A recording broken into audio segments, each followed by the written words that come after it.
One day a girl Stacy the age of 7 was going on a walk with her mom. A suspicious man followed them. Stacy told her mother her mom didn't care. All she said was no. He iced up being silly.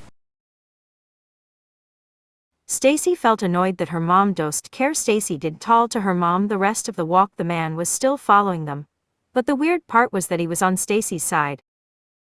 Once they got home, Stacy made sure that all the windows were locked and closed, especially the doors. She went out the last window, which was wide open.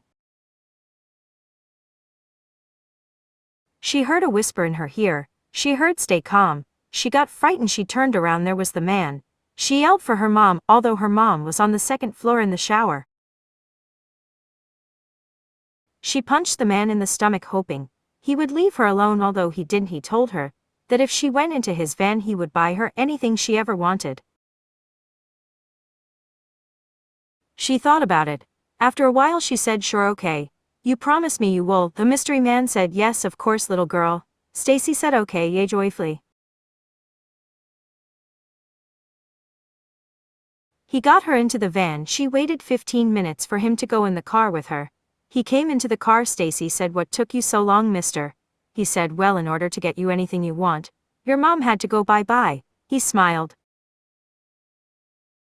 Stacy once again saw him suspicious. She looked into the second floor bathroom and saw blood.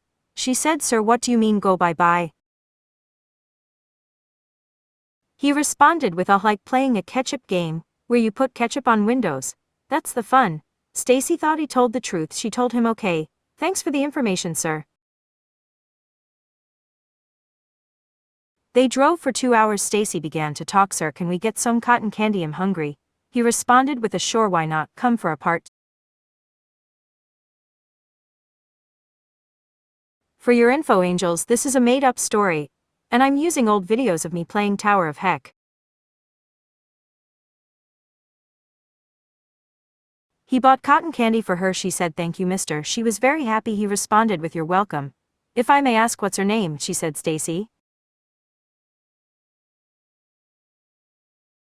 After they got to a very silent area, they out the car. Stacy held his hand and said, "Are a good man, right?" The man responded, "Of course I am. And you are a good girl, right?" He smiled. He said, "Yes, sometimes I can be bad when I get angry or annoyed." "What about you, mister?" The man responded with, "Yeah, everyone does. But you gotta keep it to herself."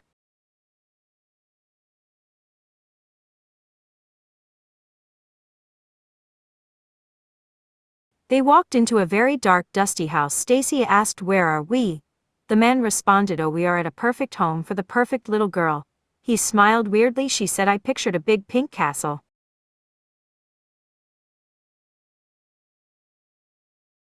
She said, "Yes, sometimes, but I can get angry and be bad." The man said, "It's okay. Let's stop talking and sit down on this chair." She said, "Okay." As she sat down, he tied her up, and he duct taped her hands and legs. She said, "Sir, what are you doing?" "You said you're a good man. If you are not a good man, just say so, or show me your face." He showed his face. She was shocked. She said, "Dad? Is that you?" The man, who was actually her dad, said, "Yes, I am. You're a mistake. You caused my divorce with mom. She kicked me out.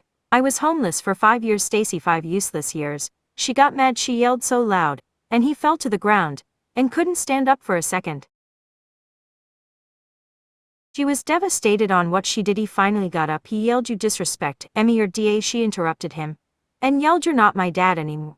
He was so angry he got a knife and made a slit on her arm. She yelled and cried.